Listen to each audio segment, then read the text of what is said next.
Muy buenos días, muy buenas tardes o quizás muy buenas noches, estimado oyente, según sea la hora y el lugar donde se encuentre escuchando este nuevo mensaje. Como siempre, les saluda y les habla el pastor bautista Nikos Ricoy del Ministerio Tinajas, llenando siempre a cada persona que nos escucha con el agua limpia de la palabra desde aquí en España. Muy bienvenidos una vez más y muchas gracias por estar ahí atentos al nuevo mensaje de hoy de nuestro programa Encuentros. En el día de hoy abordaremos y analizaremos una vez más, de forma expositiva, un nuevo pasaje de la Palabra de Dios. Primero, para enseñarle a usted cómo debe analizarse la Palabra de Dios.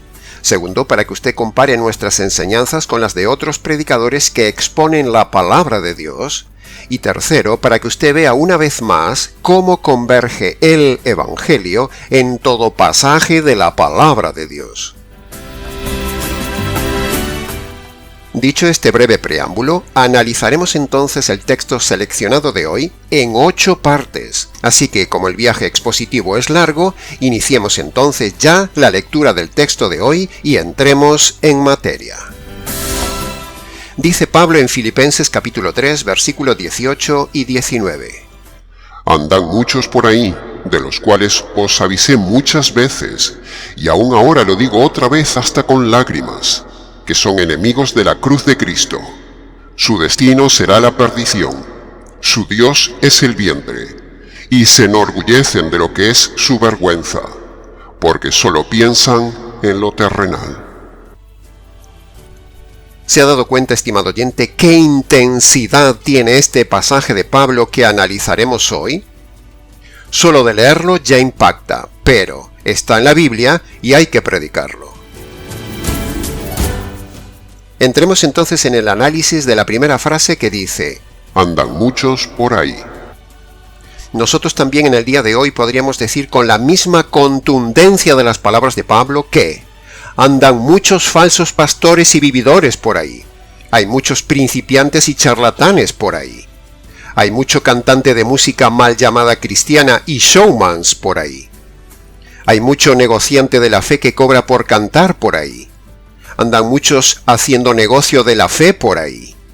Andan muchos dando conferencias de aire por ahí.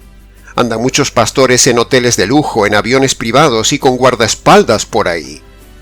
Así que no se extrañe de esto que decimos, y mire lo que también dice Pedro en 2 de Pedro capítulo 2, versículo 3. Llevados por el amor al dinero, estos maestros los explotarán a ustedes con palabras engañosas. Hay muchos de estos por ahí, estimado oyente. Así que hoy aprovechemos esta pequeña frase de Pablo para decirle que tenga cuidado porque hay muchos por ahí viviendo del negocio de la religión, como decía Pedro y Pablo. Pero pocos somos los que estamos para difundir el mensaje del verdadero evangelio y la sana doctrina sin que sea un negocio. Tenga cuidado, porque hoy también hay muchos por ahí. Pasemos al análisis de la segunda frase, que dice: de los cuales os avisé muchas veces.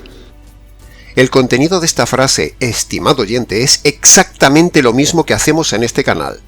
Vez tras vez, muchas veces avisamos contra los pentecostales, contra los adventistas, contra los reformados calvinistas, contra los divorcistas, contra los que defienden la psicología, contra las doctrinas católico-romanas, contra los ladrones de la doctrina de la prosperidad, milagros y diezmo. Muchas veces avisamos del peligro de los mesiánicos, de los mormones, de la teoterapia, de los pare de sufrir, de los unicitarios, de los solo Jesús y de 100 sectas más. Muchas veces avisamos aquí contra los cantantes y el negocio de la música cristiana. Muchas veces denunciamos a las mujeres predicadoras y líderes de la iglesia. Muchas veces hemos dicho que estamos bíblicamente en contra de la mujer que enseña, pastorea y lidera en la iglesia, porque eso es pecado. Muchas veces avisamos desde este canal contra el divorcio, contra el recasamiento del divorciado, contra los pastores que defienden el divorcio y son recasados. De esos pastores, muchas veces hemos dicho que no están acreditados para predicar por su mal testimonio y por estar en adulterio por ser recasados. Dice 1 de Timoteo capítulo 3, versículo 2. El pastor debe ser marido de una sola mujer. Muchas veces en este canal denunciamos la fornicación, la unión libre y el adulterio. Muchas veces hemos denunciado en este canal el robo del diezmo. Muchas veces hemos predicado contra la falsa oración de fe y la oración del pecador y sus 4 leyes espirituales. Muchas veces hemos avisado que no es necesario congregarse si no se dan las condiciones de un lugar idóneo y bíblico. Muchas veces hemos avisado en este canal que tenga cuidado con los bonachones pastores moralistas del día de hoy, porque la moralidad sola no salva a nadie. Muchas veces hemos avisado que examine cuál evangelio se predica en su iglesia. Muchas veces hemos avisado de la forma sensual e inmoral de vestir de las mujeres en las iglesias del día de hoy. Muchas veces a lo largo del canal usted puede ver que repetimos muchas veces la doctrina fundamental de la iglesia y la separación que hacemos de forma radical entre las cabras y las ovejas, o la separación radical del trigo y la cizaña. Así que podemos decir que somos imitadores de Pablo, porque también, al igual que él, a viva voz, muchas veces avisamos a la gente que tenga cuidado con lo que recibe. Este canal es como una voz que clama muchas veces, avisando en el desierto de la red. Tenga cuidado con lo que oye y enderece sus caminos doctrinales ante el Señor, estimado oyente. Que conste nuestro aviso en acta. Pasemos al análisis y comentario de la tercera frase de Pablo. Lo digo otra vez hasta con lágrimas. Qué frase tan preciosa de un hombre modelo como Pablo. Un hombre radical, un hombre firme, un hombre hasta fuerte, y sin embargo es capaz de tener lágrimas para los suyos, para sus ovejas, los filipenses. Así es un buen pastor. Como si rogase como un padre a los filipenses diciéndoles: cuídense por favor de esta gente. Así hacemos también nosotros, estimado oyente. Cuidamos a los nuestros y a la vez también extendemos nuestro ruego al religioso inconverso del día de hoy, diciéndole también como Pablo decía: como si Dios rogase por medio nuestro, te rogamos, reconcíliate con Dios. Así era el corazón entrañable de Pablo, que veía al inconverso con un pie en el infierno, y al borde mismo del abismo le rogaba: reconcíliate con Dios. Así que, estimado oyente que nos sigues, decimos esto igual que Pablo. Una vez más, recibe nuestro mensaje de cada semana, de cada programa, con la misma idea final. Le rogamos, estimado oyente, reconcíliese con Dios por medio del Evangelio. Y una vez más le decimos: tenga mucho cuidado con los lobos, las hienas y las serpientes. Y también una vez más le recordamos que el Señor le manda a usted que se convierta por medio de las 2 condiciones de salvación que Él puso, y son las siguientes. Escuche bien. Primera condición de la salvación: usted debe reconocer ante Dios sus pecados de forma concreta y debe abandonarlos. Por ejemplo, si usted es celoso, debe reconocerlo y abandonar los celos. Si usted es mentiroso, debe reconocerlo y debe dejar de mentir. Si usted es mujer y viste sensual, destapada y mundana, debe reconocer ese pecado inmoral y abandonarlo. Si usted es terco, soberbio, orgulloso y altivo, debe reconocerlo y abandonarlo. Si usted es machista y duro de carácter, debe reconocerlo y abandonarlo. Si usted es inmoral o sensual, debe reconocerlo y abandonarlo. Si usted es religioso, debe reconocer ese pecado y abandonarlo. Si usted cree en el divorcio, debe reconocer ese pecado y desecharlo. Si usted es murmurador y perjudica con su lengua a otras personas, debe reconocerlo y abandonarlo. Si usted vive pensando mal, debe reconocerlo y abandonarlo. Si usted practica el adulterio, la fornicación o la unión libre, usted debe reconocerlo y abandonarlo. Si usted es homosexual o lesbiana, debe reconocerlo y abandonarlo. Si usted es fumador, debe reconocerlo y abandonarlo. Si usted gasta el dinero en lo que no debe, tiene que reconocerlo y abandonarlo. Si usted está subido de peso porque tiene su deleite en comer y comer, debe reconocerlo y abandonarlo. Si usted es mujeriego, bebedor y juerguista, debe reconocerlo y abandonarlo. Y si usted ahora mismo tiene un pecado en su mente que usted comete diariamente, debe reconocerlo y abandonarlo. Estos son solo algunos pocos ejemplos concretos que le decimos a usted que debe obedecer porque son parte de la primera condición bíblica de la conversión. Es decir, usted debe reconocer delante de Dios, el juez del universo, sus pecados de forma individual y abandonarlos. Esa es la primera condición de la salvación. Pero Dios pone una segunda condición. Usted debe reconocer que sus pecados merecen la justicia divina. Usted debe reconocer que merece la ira de Dios por sus pecados. Entonces, usted debe apropiarse de la justicia que cayó sobre el Señor Jesús por sus injusticias cometidas a lo largo de la vida. Esta es la segunda condición bíblica de salvación que Dios le pone. Obedézcala. Así que, estimado oyente, vaya a su habitación, o busque un lugar tranquilo y en sus palabras, póngase de rodillas delante de Dios. Descálcese en señal de reverencia, como siempre decimos. Y allí en sus palabras obedezca las dos condiciones. Primera condición, reconozca sus pecados como le hemos dicho. Segunda condición, agárrese, aprópiese de esa justicia que le cayó al Señor Jesús por sus injusticias.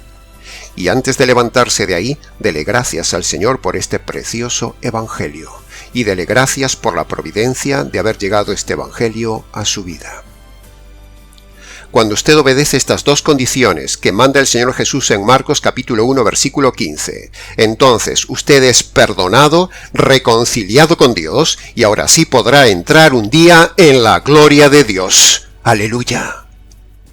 Este Evangelio, sintéticamente dicho, es lo que muchas veces repetimos también en este canal, casi hasta con lágrimas, a toda la audiencia una y otra vez, tal como lo hacía Pablo en su día.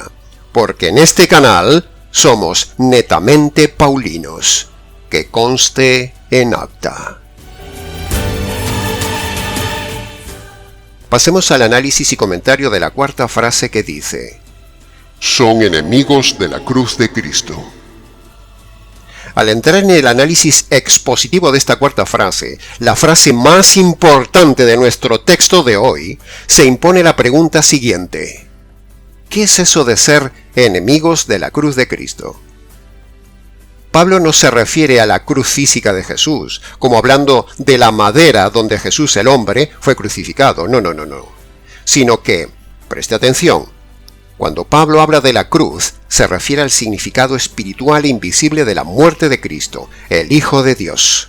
Repito, cuando Pablo habla de la cruz, se refiere al significado espiritual e invisible de la muerte de Cristo, el Hijo de Dios. Decir ser enemigo de la cruz es algo gravísimo. Es como rechazar la obra que Cristo hizo en la cruz. En el estudio contextual del libro de Filipenses, entendemos que esos enemigos literalmente eran los judíos, porque Pablo en capítulo 3:2 había dicho: tened cuidado con los mutiladores del cuerpo. Y eso es una forma original de referirse a los judíos que tenían la obsesión de que, si alguien no se cortaba, o sea, no se circuncidaba, entonces su fe no valía nada. Estos judíos mosaicos estaban presionando a los filipenses a que también se circuncidaran, para que así su fe sí tuviera valor. Pero Pablo dice que si uno sigue con las tradiciones, leyes y demás normas del antiguo pacto, se hace enemigo de la obra de la cruz de Cristo. Jesucristo, al llegar a la cruz, ya había cumplido toda la ley. Por lo tanto, el que recibe lo que el Señor Jesús hizo, entonces es como si ya hubiera cumplido toda la ley. Por lo tanto, no tiene que andar circuncidándose ni cumpliendo nada del antiguo pacto. Cristo abroga el antiguo pacto. Por lo tanto, toda aquella secta o persona del día de hoy que quiere aún cumplir la ley del antiguo pacto, se hace enemigo de la cruz, porque Cristo ya cumplió la ley, y en la cruz se da el fin y el cumplimiento de toda la ley. Por lo tanto, ya no tenemos que cumplir el antiguo pacto, sino solo cumplir el nuevo pacto. Y ahora mismo estoy pensando en los cerrados adventistas y mesiánicos. ¿Y cuáles son los 2 mandamientos más importantes del nuevo pacto? Los 2 mandamientos del nuevo pacto más importantes son: primero, arrepentirse de sus pecados de forma concreta y abandonarlos. Segundo, apropiarse, creer, recibir, abrazar, agarrarse, echarse encima la justicia del Señor Jesús que fue descargada en la cruz sobre él por sus injusticias. Cuando usted obedece estas 2 condiciones, Dios lo perdona y lo salva. A lo largo de todo el Nuevo Testamento se ve constantemente esta confrontación de los judíos contra los nuevos convertidos para que no dejen las costumbres judías o tomen las costumbres judías para ser así un verdadero creyente. Eso lo vemos aquí en este libro, eso lo vemos también en el libro de Colosenses, eso lo vemos en todo el libro de Hebreos y también muy claramente lo vemos en Romanos capítulo 10, versículo 2 al 4, donde los judíos desechan la justicia divina de la cruz para agarrarse a su propia justicia humana. Es decir, este pasaje de Romanos, un poco más amplio, es exactamente igual que el que estamos viendo en el libro de Filipenses. Así que parafraseando el texto de Pablo en Romanos capítulo 10, versículo 2 al 4, quedaría más o menos así. Yo doy testimonio de que los judíos tienen celo de Dios, pero su celo no lo tienen conforme al verdadero conocimiento, porque ellos ignoran la justicia de Dios, procurando poner su propia justicia, no sujetándose así a la justicia puesta por Dios que es Cristo en la cruz. La justicia para todo aquel que cree en él. Qué increíble pasaje, estimado oyente, este de Pablo.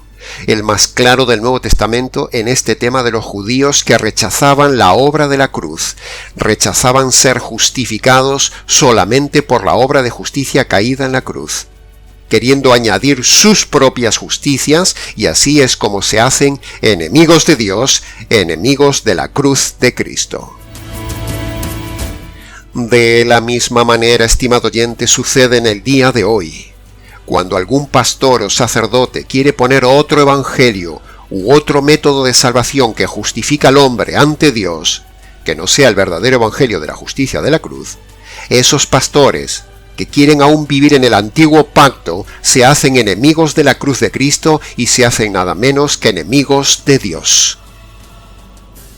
En el día de hoy, los evangelios de la prosperidad, el evangelio de la oración de fe, el evangelio de las 4 leyes espirituales, el evangelio adventista de vivir en el antiguo pacto cumpliendo ritos como el ayuno, el sábado, el diezmo, las primicias, las fiestas judías, e incluso algunos hasta se circuncidan. Otros hasta se visten como los judíos, con la kipá y el talit o la barba larga. Otros usan altar y sacerdotes, como en el caso de la Iglesia Católica, con el evangelio de la salvación por obras. Es decir, una religión confiando en sus justicias. Todo eso constituye también en el día de hoy ser enemigos de la cruz de Cristo, porque son doctrinas, son justicias, son evangelios, son métodos y son enseñanzas contrarias a la esencia teológica de la cruz. Cuando alguien quiere cuestionar, complementar o añadir a la obra de justicia caída en la cruz, se constituye en enemigo de Dios, en enemigo de la cruz de Cristo.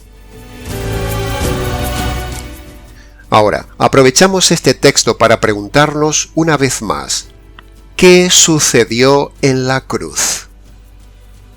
Preste atención, por favor, estimado oyente, a lo que sigue. Punto número 1. En la cruz el Padre mata a su Hijo para descargar su furia. Furia que producen los pecados del hombre y de esa manera hacer justicia de sus injusticias. Punto número 2. En la cruz se produce el desgarro de la unidad divina. Sí, la unidad y comunión eterna que había en el Trino Dios, en la cruz se desgarra, se rompe, se separa y dos aborrecen, maldicen, expulsan y matan al tercero. El Padre, en complicidad con el Espíritu Santo, ejecuta al Hijo bajo la justicia divina. en sacrificio voluntario por sus injusticias, estimado oyente. Todo esto sucede para que un día el hombre que se apropia de esta justicia que le cayó al Señor Jesús y se apropia de este desgarro de la cruz, ese hombre no sea maldecido, ajusticiado, desgarrado y separado de la presencia de Dios por toda la eternidad. Punto número 3. En la cruz, Dios muestra lo que piensa y siente del pecado y del pecador.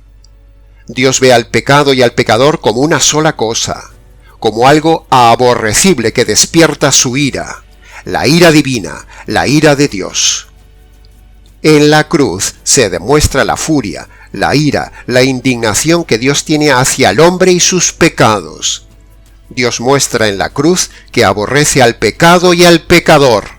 Y toda persona, pastor o doctrina que niegue esta verdad teológica que estamos diciendo, se constituye en enemigo de la cruz y en definitiva en enemigo de Dios. En la cruz Dios descarga toda la ira y toda la justicia que merecen las injusticias del hombre. En la cruz se descarga la justicia de todas sus injusticias, estimado oyente, para que el hombre, o sea, usted, si se ampara de esa justicia ya caída en la cruz, entonces no le caerá a usted esa justicia divina ni esa ira de Dios en la eternidad. Así que, si usted no tiene la justicia de Cristo que lo hace justo delante de Dios, entonces, cuando usted muera, el día del juicio, le caerá a usted esa justicia divina por causa de sus injusticias, y por haber rechazado aquí en la tierra la justicia del Señor Jesús. Repito, si usted no tiene la justicia de Cristo, que la recibe por medio de la conversión, que lo hace justo delante de Dios, entonces, cuando usted muera, el día del juicio le caerá a usted esa justicia divina por causa de sus injusticias cometidas en su vida y por haber rechazado aquí en la tierra la justicia del Señor Jesús. Este es precisamente el ministerio jurídico del Espíritu Santo y también nuestro ministerio jurídico. Convencer al hombre de sus injusticias, convencer al hombre de la justicia de la cruz y convencer al hombre del juicio del cual no se librará excepto que se apropie aquí en la tierra de la justicia de la cruz. Y entonces, en lugar de ser enemigo de la cruz, usted se convierta en un beneficiario de esa bendita justicia de la cruz. Pero, si usted se ampara en sus obras justas, si usted se ampara en una iglesia errada, si usted se ampara en una denominación, si usted se ampara en que es buena persona, si usted se ampara en la oración de fe o en haber repetido la oración del pecador, si usted se ampara bajo cualquier otra justicia que no sea la justicia de la cruz de Cristo, eso lo hace a usted nada más ni nada menos que enemigo de la cruz de Cristo y enemigo de Dios. Tenga cuidado, estimado oyente. Esta es la más maravillosa noticia que no nos hace enemigos de la cruz, sino por el contrario, nos reconcilia con Dios por medio de la justicia caída en la cruz. Glorioso evangelio que nos ha sido encomendado. Pasemos ahora al análisis y comentario de la quinta frase de Pablo. Dice: su destino será la perdición. ¿Qué podríamos decir de esta frase? Pues para empezar, ¿se da cuenta, estimado oyente, que Pablo dice sin miedo que todos esos malos enseñadores están perdidos? ¿Su destino es la perdición eterna? ¿Se da cuenta de la radicalidad con la que confronta el apóstol Pablo a los predicadores de aquel tiempo que predicaban un evangelio diferente y falso? De la misma manera también nosotros podemos decir con objetividad, radicalidad y autoridad bíblica, como lo hizo Pablo, que, en primer lugar, existe la condenación eterna. En segundo lugar, si una persona o predicador no tiene el correcto evangelio de la justicia de la cruz, está perdido y llevando a otras personas a la perdición. A los enemigos de la cruz, a los enemigos del verdadero evangelio, les espera la perdición eterna.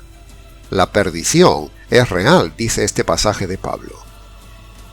¿Se da cuenta por qué en este canal y en este ministerio somos tan radicales contra los malos predicadores del día de hoy? ¿Y por qué insistimos tanto en el tema del evangelio verdadero para que el oyente deje de ser enemigo de la cruz y escape de ese destino de perdición eterna? Tenga entonces cuidado, estimado oyente, a qué predicadores está escuchando y asegúrese que no sean enemigos de la cruz de Cristo con una enseñanza doctrinal errada de la cruz, porque entonces usted seguirá tras ellos camino de la perdición eterna.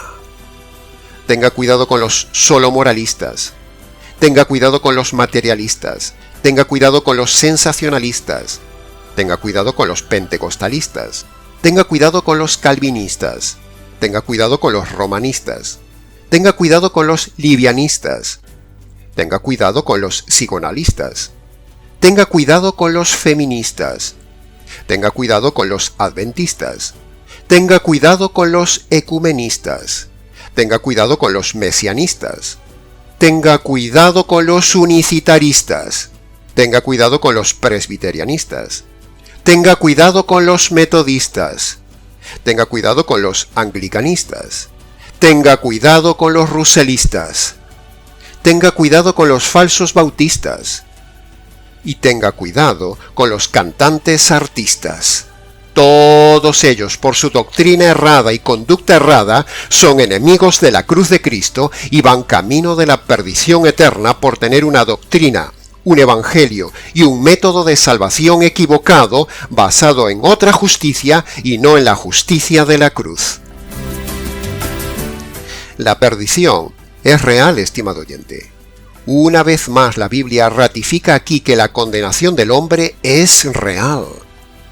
Perdición o condenación es una palabra terrible que significa perdidos para siempre y separados de Dios para siempre, sin esperanza para siempre, sin oportunidad para siempre, sin salida para siempre y aún encima un castigo consciente, corporal y eterno. Solo de decirlo ya estremece. Que conste en acta. Pasemos ahora al análisis y comentario de la sexta frase de Pablo, que dice: Su Dios es el vientre.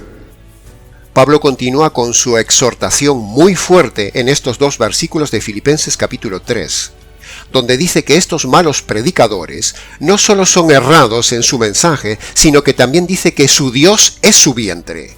Y nosotros podríamos arriesgarnos a decir también que no solo su Dios es su vientre, sino también que su Dios es su bajo vientre. O sea, son hombres y mujeres sensuales, carnales, inmorales en acciones y en vestimenta, en adulterio, en fornicación, en vivir juntos, en unión libre y divorciados y recasados incluso varias veces. O sea, el mundo inmoral en su máxima expresión metido en la iglesia. En el día de hoy hay muchos pastores divorciados y recasados, vividores de la religión, que usan la religión para satisfacer su vientre y su bajo vientre. Hombres vividores, carnales y sensuales, como dice la Escritura. Recasados que defienden la falsa doctrina de la buena vida y el recasamiento del divorciado. Pero eso es pecado. De estos pecados está llena la iglesia del mal llamado mundo cristiano del día de hoy. Pequeñas o grandes iglesias, pastores poco conocidos o pastores famosos y muy conocidos, hombres y mujeres cuyos dioses son su vientre y su bajo vientre, es decir, comilones e inmorales.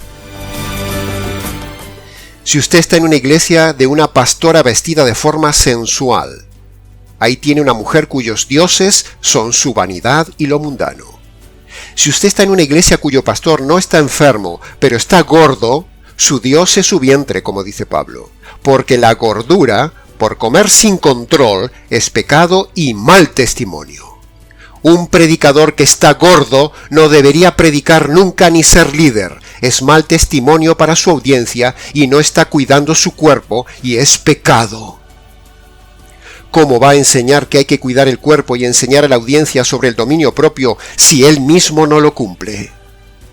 Como dice Pablo en Romanos capítulo 2, versículo 21. ¿Tú que predicas a otro, no te predicas a ti mismo? ¿Cuántos pastores y pastoras, cantantes, que son gordos y gordas, están predicando y cantando dando mal ejemplo, siendo que no están enfermos? Eso es pecado. cuyo Dios es su vientre. No tienen templanza ni dominio propio, ni tampoco buen testimonio. Están estropeando su cuerpo y siendo de tropiezo para sus seguidores. Los gordos y las gordas están en pecado. Un hombre gordo, si no está enfermo, no puede ser predicador, ni pastor, ni líder. Está en pecado. Su Dios es su vientre. Si esto está en la Biblia, estimado oyente, entonces alguien tiene que alzar la voz y decirlo.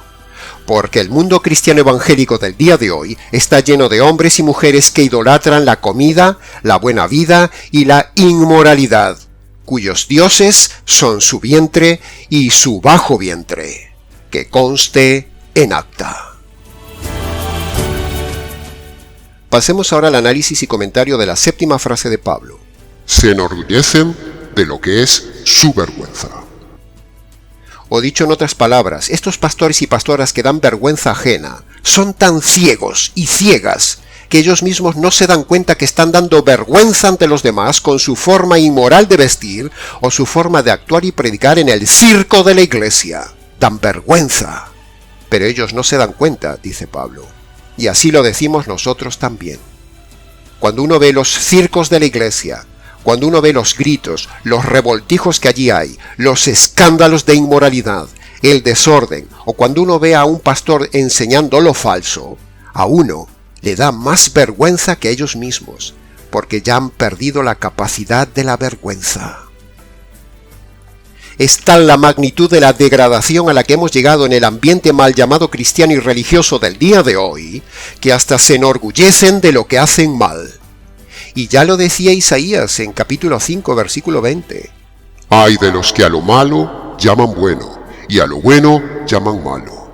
Ay de los que hacen de la luz tinieblas, y de las tinieblas luz. Ay de los que ponen lo amargo por dulce, y lo dulce por amargo. Salga de esos lugares de vergüenza, estimado oyente, y no se haga cómplice de sus vergüenzas. Mire lo que dice Apocalipsis capítulo 18, versículo 4. Oí una voz del cielo que decía: Salid de ahí, pueblo mío, para que no seas cómplice de sus pecados, ni recibas parte con ellos en sus castigos.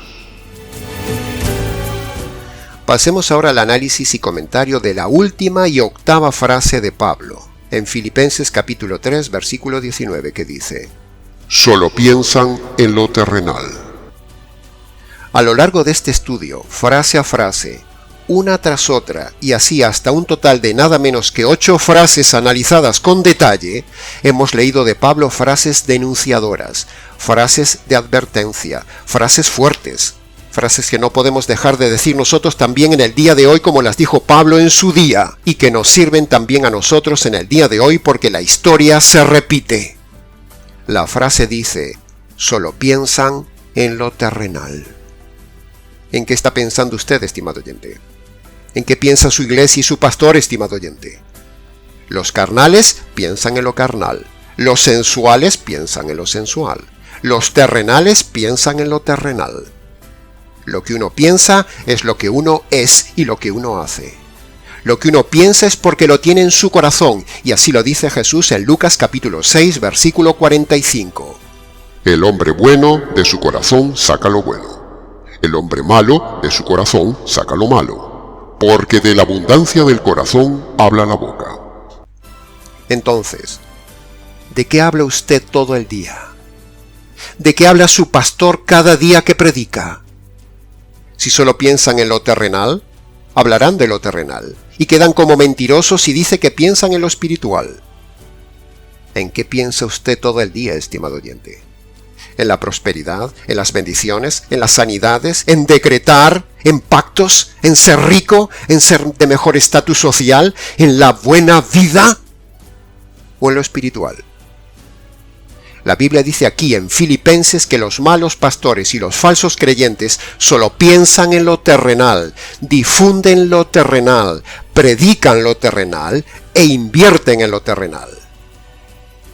Así que observe cómo habla su pastor o cualquier persona, y así verá lo que piensa y lo que hay dentro de su corazón, para ver si esa persona o ese pastor es terrenal o espiritual. Lo que uno habla, es lo que uno es. ¿Quiere ver cómo somos, estimado oyente? Simplemente oiga todo nuestro canal. ¿Quiere conocer en verdad lo que hay dentro de alguien? Mire lo que habla. Hablamos lo que pensamos y hacemos lo que pensamos. Por lo tanto, es muy importante tener buenos pensamientos, correctos pensamientos, bíblicos pensamientos, en definitiva, buena doctrina, para que el hablar y el hacer no sea como el de estos perdidos que habla Pablo y los perdidos del día de hoy. Nosotros pensamos en lo espiritual y en lo eterno, enseñando constantemente en este canal la verdad espiritual más grande del universo, el Evangelio. Aquí no enseñamos de prosperidad, no enseñamos sanidades, no enseñamos a buscar la buena vida, no enseñamos de milagros, no enseñamos a que pare de sufrir, sino que enseñamos la verdad y cómo entrar al reino futuro material por medio del Evangelio espiritual. Ahora, ya que Pablo habla de hacer pensar, entonces para terminar también nosotros queremos que piense lo siguiente, estimado oyente. ¿Se ha puesto a pensar cuántos canales de radio y televisión hay en el mundo secular que difunden solo malas noticias y vanidad? ¿Se ha puesto a pensar cuántos canales de radio y televisión mal llamados cristianos solo difunden lo terrenal, la prosperidad, un falso evangelio y una falsa doctrina?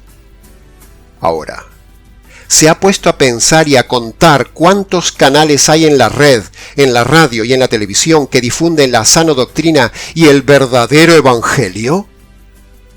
Por eso, al terminar este mensaje de hoy, le pedimos que piense en apoyar al Ministerio Tinajas, estimado oyente. Piense en apoyar voluntariamente este canal para que podamos seguir difundiendo la buena noticia del evangelio y así la gente piense no en lo terrenal, sino en lo espiritual y en lo eterno. Piense en apoyar este ministerio para que podamos seguir enseñando correctamente las verdades doctrinales de la palabra de Dios. Apoye este ministerio que hace pensar a la gente no en lo terrenal, sino en lo espiritual y en lo eterno con la sana doctrina de la palabra de Dios. Piénselo, por favor. Y hasta aquí, estimado oyente, de forma breve con el largo mensaje del día de hoy. Para preguntas, comentarios y demás, escríbanos. nicos@gmx.es. Les ha compartido la verdad, solo la verdad y nada más que la verdad del tema, Nikos Ricoy, pastor bautista del Ministerio Tinajas, cuyo Dios es el Señor Jesús, cuya meta es difundir el Evangelio y cuyo propósito es ayudarle a usted a pensar en lo espiritual y en lo eterno. Que conste en acta. Será entonces con el gusto de siempre hasta nuestro próximo programa Encuentros.